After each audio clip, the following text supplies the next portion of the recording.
Like, if you pay, that means what? I need to see you again? I think my niceness sometimes comes through as, or guys tend to think it comes through as like flirting. Mm-hmm. If anything, I should go on the date and be like, if you want to get to know me, watch the podcast.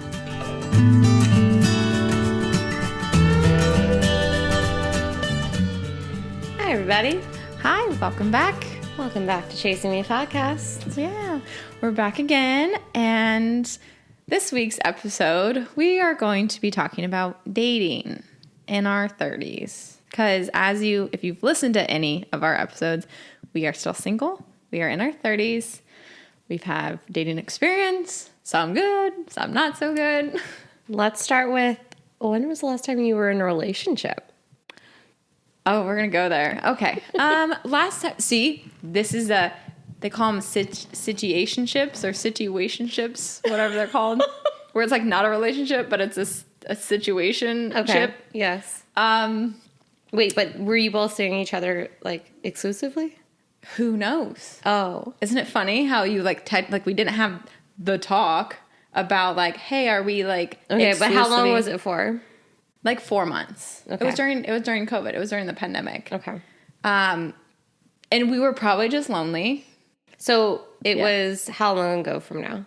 So it would have been year and a half. Okay. I think. Yeah, it was like mid-pandemic. Once everybody was kind of okay seeing other human beings again. When making out wasn't too scary. You didn't think you were going to die because you kissed some random boy? Yes. That's a very good point. It's so true, though. They're like, do I make out with this person? Will I get COVID? It's a whole thing. And then it's like if you wanted to travel, you couldn't because then you could get COVID. It's like a whole thing. It was a whole thing. So. I remember kind of like we would stay in his apartment just to hang out, like, which was really lame. But we were both active people, so we'd go on bike rides, we'd go down the beach, we'd do outdoor activities. But so yeah, about a year and a half ago, for about 4-ish, 5 months, we met on a dating app, and yeah, we just kind of hit it off, and we were like each other's like adventure buddies for a bit. Love. And then we both Can were I like, ask why it ended? We both knew that we weren't going to be like long-term partners, I think. Okay. We both like knew it. He also said oh my gosh, I totally forgot about this until it just came up. When we like had this, we were early 20s or late 20s at that point, both of us, mature. We're both had a call and we're like, hey, like, don't really see this like progressing. And we're both kind of like, it's like, it's kind of like, it just like fizzled out. And then he has the audacity to say, he's like, oh yeah, and you kind of remind me of my sister. What? I didn't tell you this. I don't think so. Or I don't remember. Oh my God. Yeah, this is when I was back at the Daisy house, and I probably told Nikki. What a little fucker. He's like, yeah, you. I think it was just like my mannerisms were basically that's I think what he was trying to allude to was that my mannerisms are similar to his sister's. And I'm absolutely not. I mean, like, she sounds like a great person. Absolutely not. You don't. I was like, okay. You do not make out with your sister. I know. But I think I'm like, really? You have that hard of a time deciphering a girl you're talking to from your sister? Weird. It was very weird. I felt like weird. A weird like incest thing happened. I was like, oh, okay. I was like, honestly, I'm glad we're breaking up at this point. I was like, okay, this is over. After that, it's fine. I don't think I said anything. I was like, oh, okay. Like, what do you say to that? You don't. Oh, I don't know. You just let it go. Okay, so since we established your last relationship, tell me, or tell us, have you been dating? Yes, I have been dating. I think after that, I did the normal thing.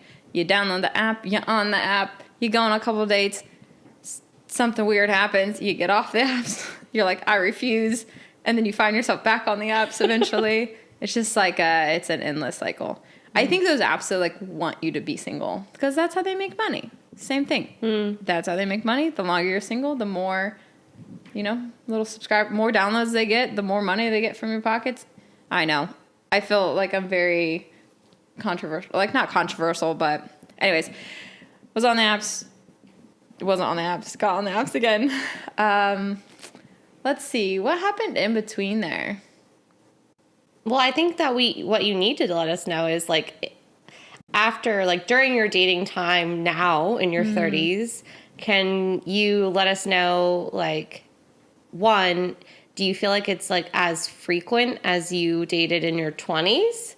Or do you feel like you're more selective now? Like you did the app thing pre Yes. your situationship and post your situationship. So what are the differences you found?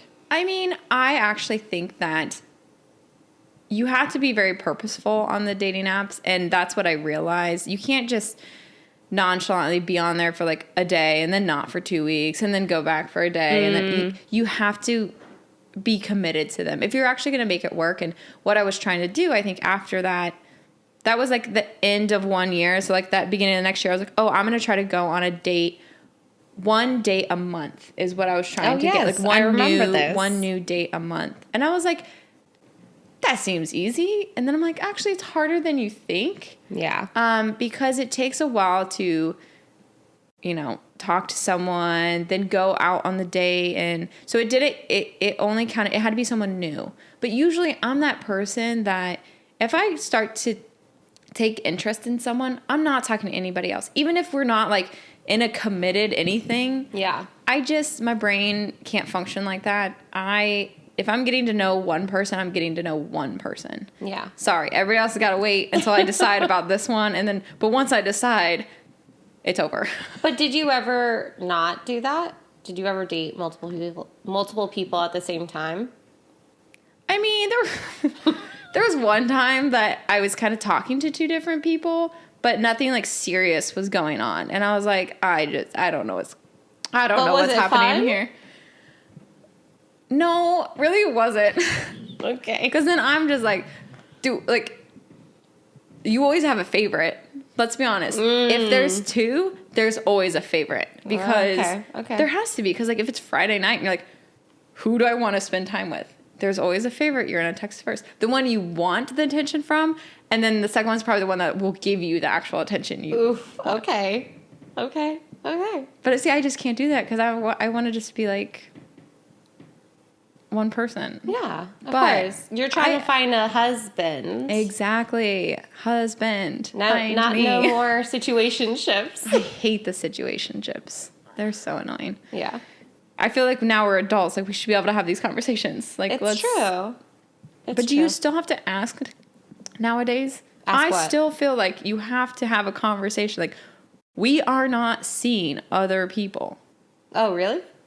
Actually, why am I saying, oh, really? It's been 3 years for me. I wouldn't know. When it comes to dating, there is this, especially, I don't know if it's just an LA thing, but because even though I operate differently, I'm always under the assumption that they are potentially seeing multiple people. Not seeing multiple people, but talking to multiple people. Yeah, I think that's pretty standard. I would say that I need to, for my sanity, I need to have a conversation with you. Like, you are not seeing anybody else. But I don't think it has to be like, I feel like it just gets brought up casually. Oh, yeah. I'm not saying like we're sitting down and, I don't know. Like it's not an interview. Or an interrogation. No, it is just it. But those words need to be said. Yeah. Do you know what I mean? Like that needs to be said. Like I'm not just making sure you're on the same page. Yeah. I think that's just that's what the conversation is. Yeah. It's not so like. But then, at that point, are you in a relationship? Well, when you're don't ask me that. I don't know. That's my question. See where it gets all gray and foggy? Just because I've had this conversation, are you in a relationship then? At what point are you in a relationship with someone? Please define this for me. Oh, yeah. No idea. I mean, I think it just it just happens. It's like, this is my boyfriend. When does that take over? Maybe if it's like a few months. Maybe a month? I don't know. It took my last relationship took a lot longer for us to get to that point. Yeah. Of, I think, calling each other girlfriend, boyfriend. Okay. So and that was my last and only long-term relationship. When was your last relationship? Yeah, 3 years ago. 3 years ago? 3 years ago, yeah. Yeah. So, it's been a while. It has been a while. I didn't realize that. Yeah. But you were also it was a very important relationship.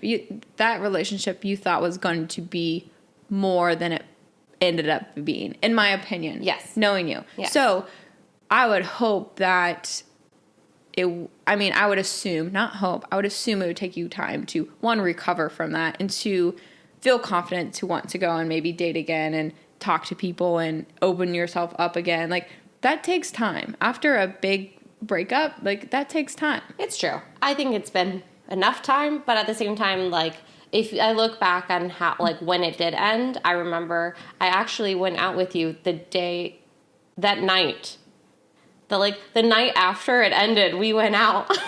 I went to Long Beach with you. Do you remember? We'll go back to this, that we do that with each other, because my previous one, I know. I was like, I'll get to that story here in a second, but so our reactions to ending a relationship are just like, fine, we're just gonna go out. I'm gonna go with the one person I know will never let me down. Yeah, that's what we do. Because my previous relationship, I remember it's like I felt it like ending, and he comes up and he drives up to my place, which is a red flag because he never came up. I was like, something's going down. We broke up in his car. So bad. In the parking lot. And I honestly was so over it. I was like, well, like, let's hurry this up. Like, I have plans. And then I go out with Alex after getting broken up. I think I was in that relationship for like a year and a half. Yeah. And she's like, are you sure? Are you sure? I was like, yeah. I was like, yes. It's like, get me out of the house. So like we go out to our favorite bar. Lasted like I think I buy a drink. Yeah. I like took 2 sips and then I want to go home. Yeah. It didn't last very long. It didn't. It's it okay. Really didn't. It was fine that it didn't. I remember you were that just supporting day me so much, like so well too, because I remember I was with my ex at the time, and I was like, I gotta go. I like ran out of his. I was like, I gotta go. See you later. I was like, Alex, we're leaving. Like Erica needs me. Like Erica needs me. So no, yeah, so we have a habit. I think what I was trying to get to is it's like, it's been 3 years. The moment it ended, I was like, I'm going to be fine. Everything's going to be great. And then I went into let me try and like date. And then and then I fell into the actual, I don't like this. This isn't fun. I didn't actually deal with the breakup. And then now I just don't really ever go out on dates. So there's always a point of like avoidance, I think, post breakup. Mine lasted like 3 hours, and then I was like crying in bed. But yours lasted a year. Yeah, it lasted a while, and then I went on a date with a guy that was, I thought was like it's going to be fine. It was like, I think my first official date after the breakup, which I think was actually a year. Okay. Right? I think it took me about a year to get back on the dating apps, talking to somebody, and then like go out on a date. And this guy was, I think, just a little bit too much for me as far as like his personality. And we had good conversation. We went to brunch. It was good conversation. I try and like pay. He insists that he does. It ends, and then we go, and he's like, do you want to still go for a walk and talk? We do that. It ends, and I'm like, okay, thanks so much. Maybe it took us like an hour and a half, like for the full date, and then it ends, and then he texts me after, and is like, so how do you think it went? Like, wait, what? Like, how do you think the date went? Because I think the way that I ended it was just like, I felt by the end, I was like, okay, this isn't, in my mind, going anywhere. Yeah. Like, I wasn't as invested or interested, and I'm sure it looked like it by the end. And he was just, like, very straightforward in his text of, like, well, tell me like what you thought, because I was getting a different sense of feeling or something like that. So he's emotionally aware. A little kind bit. Kind of. And then I'm honest. I'm like, well, I don't really know. Cause like he asked, I'm like, what am I supposed to say? Like, yeah, I would love to see you again. But if I don't actually mean it. Yeah. So I'm honest. I'm like, I think that you're great, but I don't think that I want to like continue this as anything more. And then he like freaks out at me for letting him pay.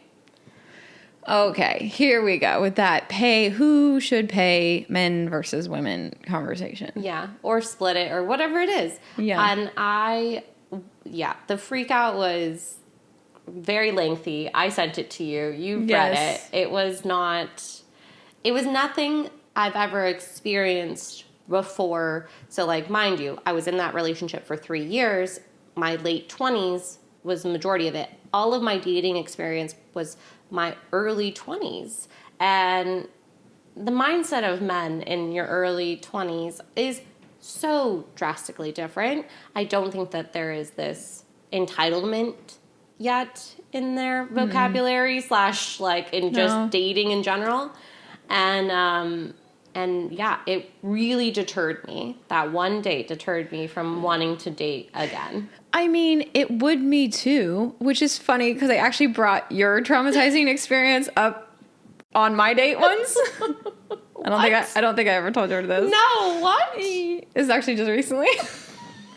I'll go into it in a second, but that would make you want, like, no, so my viewpoint, I enjoy when a guy pays. I feel like it should, if you're going to show because unfortunately it seems nowadays I'm the one making the plans. I'm the one putting in the, like, let's meet here. This is the time. Like, yeah, they are not taking action in a way that I would like them to. So when it comes to the actual date, I'd be like, whatever are you showing me? Like, what are you showing me? Like, I'm the one that scheduled it. I'm the one that got us talking. I'm the one that did all these things now. And I don't like to have to be, but it seems, I feel that now.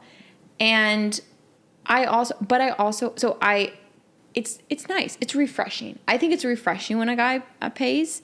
Now but I also don't, when it comes to first dates, usually I don't go to dinner. That's the thing. But it was brunch. It wasn't dinner. Yeah. Well, dinner, brunch. I usually don't do like full meals. Oh, a meal. I like coffee. I like, let's go grab coffee. Yeah. And then it's a red flag if you don't drink coffee. I'm kidding. I mean, it is for you. You love coffee. I do. No. I mean, tea is fine. Okay. Well, it's fine. As long as you're not like cracking open a beer at like 8 a.m. while I'm drinking my coffee, I think we're good. Yeah. So I do more coffee dates, first dates. But when it comes to if we do get on a dinner, it's nice. It's refreshing when a guy does. Am I going to nix you because you didn't and we split it? No. Mm-hmm. But I mean, if that continues, like I was talking to one guy once and, we were always kind of splitting and then I would kind of cover but he never just like took the initiative and was like, hey, I got this. Mm-hmm. Like I don't need that strong sense every single time, but again, like I can take care of myself, obviously. Yeah. But I don't want to have to all the time, Like I don't want to have to all the time, and it's refreshing. I think for me, it's just a refreshing thing. So I would be traumatized by that too. Yeah, it wasn't great. I really was just really deterred. And I felt like normally I would push to pay myself, but I don't know. It's still uncomfortable when I feel like there's two uncomfortabilities, right? It's either women don't pay and maybe they're not interested and it doesn't go anywhere and then the guy's upset, or the women does insist on paying and the guy feels emasculated because it's like a conversation of like, well, no, I've got it type of thing. And it really like sets a tone of like, well, she is too independent or she and is then it just too, scares the guys off. It's too much. So like there is this, I recognize that not all men are like this. However, I don't love having to navigate the waters of differentiating between the people that do care and don't care, because my personality, regardless, is like, if you talk to somebody, like I went on a date recently and it was just a casual drink, And it was nice because he and I had a good conversation, but I could tell I'm not interested in anything further. He didn't have any interest in anything further, but he paid for the drinks and then we parted and we haven't talked since. Yeah. And like, for me, that was very nice because it doesn't need to be a thing.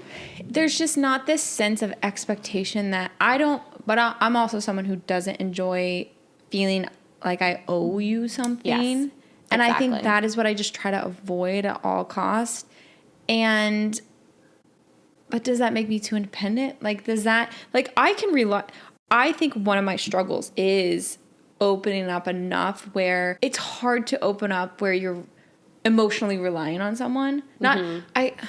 Relying is a weird word because it makes it sound like you are fully relying on them. But at a point, I assume at one point in my life, hopefully here soon in my future,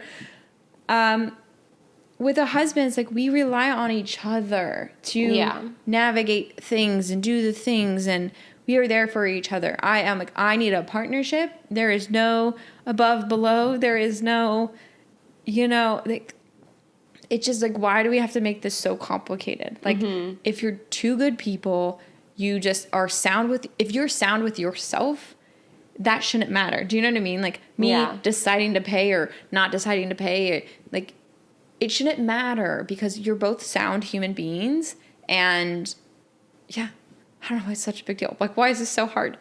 I don't know. I think that it's always going to be hard for people to pick a side. I think it's going to depend, one, on if you're interested in that other person and then they, like, diss you or they don't want to date you anymore or things like that. Like, I recognize that I offended him by saying that, like, I'm not interested in him. So, like, what's one thing that can he hold on to? It's like, oh, you let me pay? Like, how dare you? And I'm like, I can afford a meal, like, like, I'm not doing this to get meals out of. I'm not that person. I recognize that also, like, women sometimes do go on dates for just the meal, which is so disheartening to me. Women are doing this. Like, we are both, let's be honest, men and women are both making this more difficult than it needs to be for each other, because there's women out there who are going on these dates. And I had a guy I went on a date with, and he's like, I'm always worried that they're just saying yes to me because they want the meal. They want free stuff. And I'm like, oh my God. Like, that this happens blows my mind. But you know what? The world surprises me every day. But I think men and women do it to each other, and it makes me sad. It just makes me disappointed that we can't just be genuinely interested, or that even this guy was like, he has to put up this barrier now because he thinks I'm just there for a free meal. I was like, no, I can pay for myself. Don't you worry. Yeah. You can relax. I kind of want to be like, you can relax. Like, don't worry. I have a card. I have a credit card in my bag. Put it on the credit card. It's funny, though, because the reason why I brought up your story was because he had those things kind of say. No. He was just like, what are your experiences like on the dating apps? So you told him my experience? Yeah. Because I honestly haven't had too many. I haven't had experiences like that. Like, I haven't.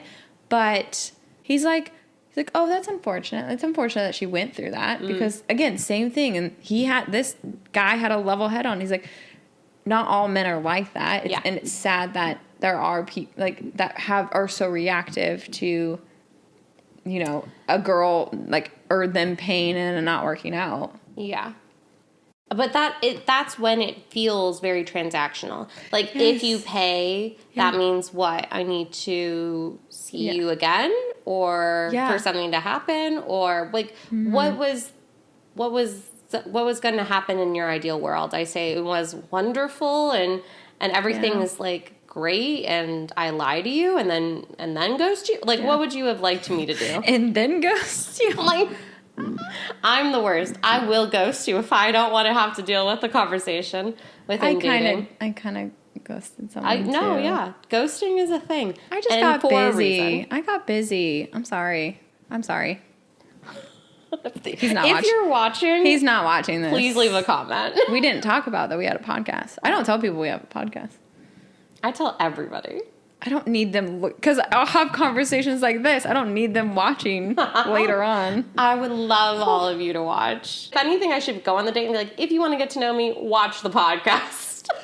Oh my god, we should put a prerequisite on our as a prompt. Be like, you can go on a date with me if you end to end watch Chasing Me podcast episodes 1 through at least 10. Yeah, marketing platform. And show me evidence that this transaction has happened.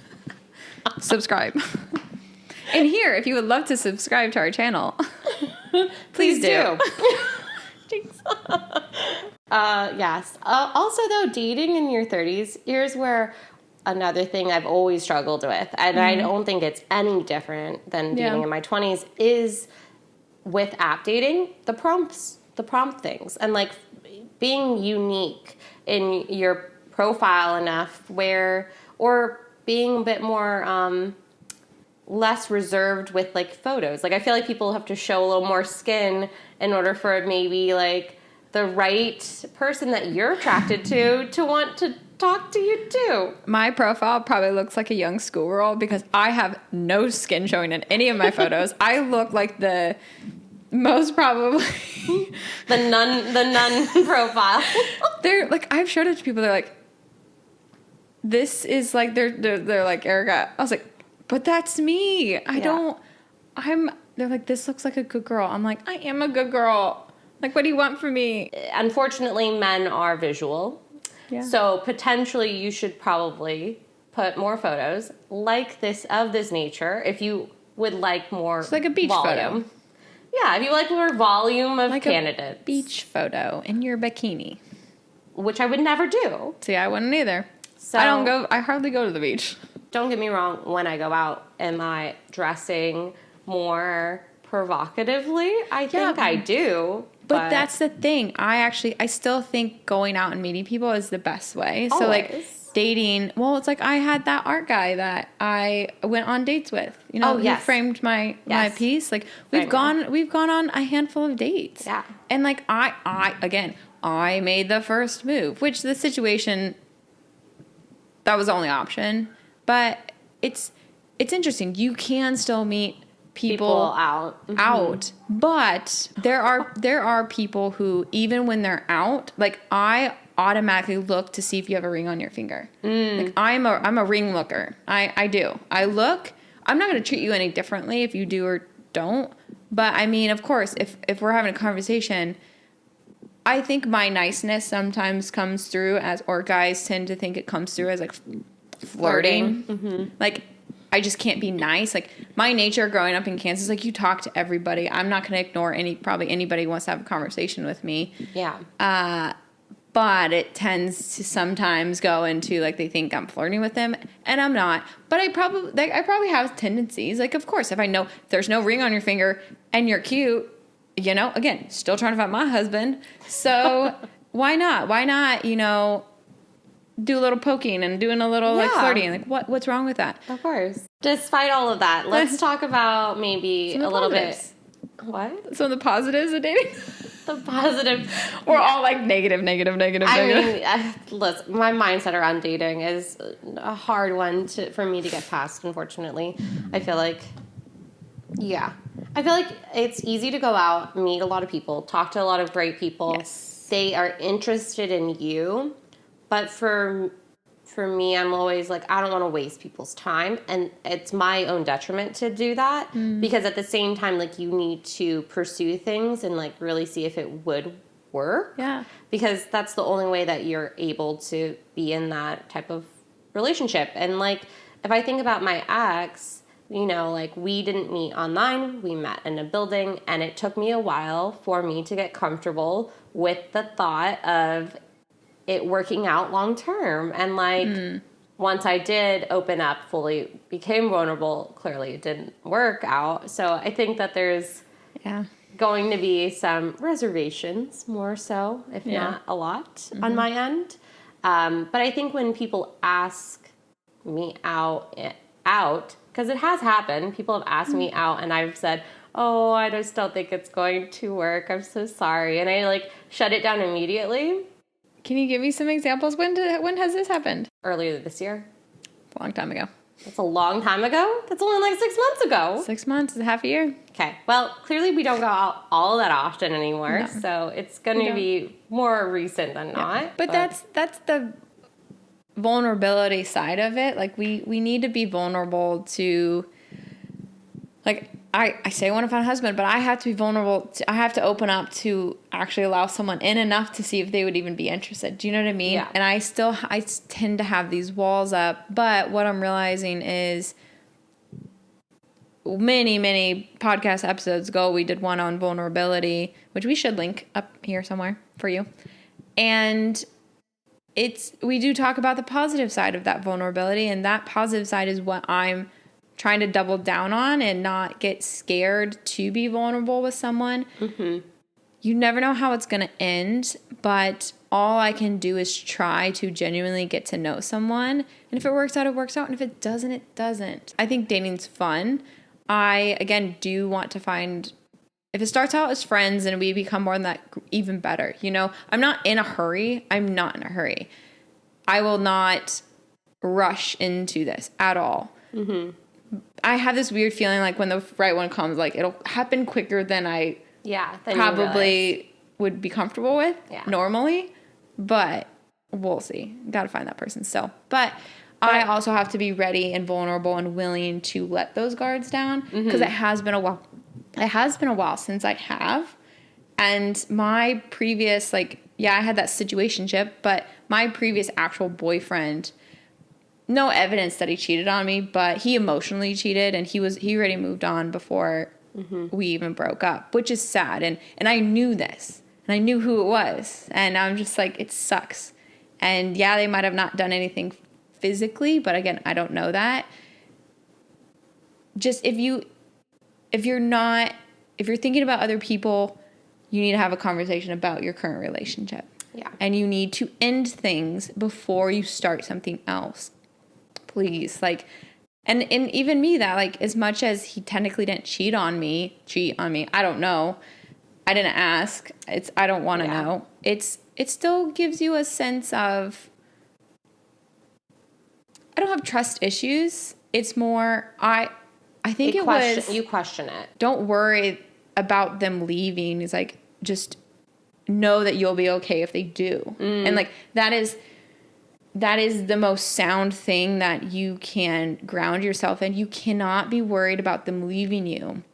You can't be, you cannot control them. And the more you try to control them, the worse it's probably going to get. Yeah. So you just have to know in your heart that no matter, and this is where you are vulnerable, you give it your all. And if it doesn't work out, knowing that you will be okay. You were okay before them, and you can be okay after them. It might hurt like hell. It might take you 3 years. Whatever it is, but you will be okay. And you can't, because you're going to just waste your time worrying, constantly fretting if they're out with someone, or they're lying, or they're cheating, if they're doing these things. And I cannot imagine living my life like that. Always worried about them lying or cheating and doing those things. I don't think that you would. I think that's when you build the trust. Yeah. But it takes time, right? And I think dating in our 30s, we feel like we're on a time crunch in some way. As women, as wanting kids, as wanting this, dream of having it all. the Barbie dream. The American dream. The American dream. White picket fence with a roof over your head. Yeah. Well, in some ways, I grew up in Orange County. Everything that's this presentation of everything being perfect, and having the home, and having the family, and having the kids, and everybody looking really lovely, at all times. And I don't know, there's definitely some of that still ingrained in me, as much as I know that isn't who I am anymore by any means. But we're always going to strive for that, which I think is part of the expectations that we have on who we will or won't go out with. And then on top of that, do they fit in with what I want in my future, right? Do our futures and our goals line up, because that's the hardest part at the end of the day, is that like maybe right now you guys are great and solid and everything is fun, but like if your futures aren't on the same trajectory, like you don't really have one. Yeah. There was someone talking, I talked to a friend, I think earlier this week, and it gets hard when two separate lives, like you are trying to merge two fully grown adults now, and like you have your lifestyle, you have your routine, you have your friend groups, you have your activities, you have your job, you're on your career promotion path. Like it's gonna be a little harder now, I think, to find someone that fits into that. Yeah. And maybe that's why, like I'm not giving up, but it's like, it's sometimes demoralizing when you're like, no one belongs in my life. Does that, I don't want to say belongs, like that's not the right word, but it just doesn't feel right. And it's because you have your path, your journey, you are on your road. Might be the weirdest, snakiest road that I've ever been on, mine. But yeah, I believe someone can kind of match that. I agree. And also, right, we have to remind ourselves that dating in your 30s or early 30s is where we're at, it looks different than what we were used to dating. Yeah. And like, dating for me in my younger 20s was fun. Yeah. It was great. It was a lot of fun. And but the problem is like it was just dating. It wasn't relationships. It was just dating. So changing that mindset of it being like a date is intentional for more is a whole different field. I see what you mean. Yeah. It's a whole different navigation field, because like you don't want to relive your 20s. You don't want it to take you however long it took you to get into that first relationship for you, right? And I don't want that. So like we need to change the way that we approached dating back in our 20s. It has to be different now. Yeah. Because your lifestyle is different. I mean, part of the great things I think about being in your 30s and getting to be able to date now is you are more independent. You have more financial freedom. You have like yourself, and like understanding of what it is that you want is more concrete. You're not going to be as fluid within maybe opinions, and like you won't probably get swayed by someone else's opinion, which in my mind is like you don't have to like work through that. In a relationship, you're already there and they like you or they don't. It's easier to cut them off. It's like, nope. I don't know. I think dating in your 30s is one of those things that on social media, there's a lot of people, and I feel like I have a lot of my feed is young single women being like either, it's not weird to be single in your 30s or 40s. And like you will be able to have a community still, and you will be able to have all these things that you want. And I find to see that other people are talking about being single women that in your 30s and 40s, because I don't feel like it's as obvious when all of your maybe surroundings are family oriented conversations. Yeah, when you're surrounded by people who are married with kids, you're gonna feel like the odd one out. But there is a growing community of single women in their 30s and 40s and 50s. Yeah. I think it's comforting to know that you're not alone in this journey. So comforting to know that like everybody is going through their own journey, but oh look, there is a group of people that feel like very similarly to the way you do. Yeah. Because it's typically not talked about in your 30s, because a lot of people are getting married, having kids, and doing the things that having a voice within that as a single female is more challenging to hear, I think, at times. Yes. No, 100%. I agree. I did go on, Victoria took me on a blind date. Yes. We did like a double, like it was just kind of more of a friends date. It wasn't like it wasn't a blind date because we were with our two friends. But it was blind because you didn't know. I didn't know him, and I was like, "That's so sweet. I love that you thought of me." Yeah. He's younger than me. He was 28. I was like, "Ooh, I feel like a cougar." But he was super sweet, super nice. I definitely think he is my type. I would just worry that he's young. But I mean, have you guys talked since? I told Victoria I'm like, he didn't ask for my number though. Oh, He's very shy is what they tell me. He's very shy. But I told Victoria, I was like, if he's interested, you can give him my number. And then I don't have a text, so apparently he wasn't interested in me either. So don't love that. I know. It's fine. But it happens. I love that you put yourself out there. I know. That's Do I always feel nice. worse about myself? No. I actually loved it. I love like meeting new people and talking, and I'm trying to put myself in more situations like that so I can just meet people. I agree. So get out there, meet new people. And it doesn't have to be all online. It does not. And that's the only way that I've actually ever been in something serious with people is not online. Yeah. So dating in your 30s may be hard, or dating in general may be hard, but stay hopeful and just recognize that like you need to be vulnerable and put yourself out there. Yeah. And that's what I try to hold on to. And then you have to take action, which I currently am not. So we're working on that step. I'm taking action for the both of us. So, woo.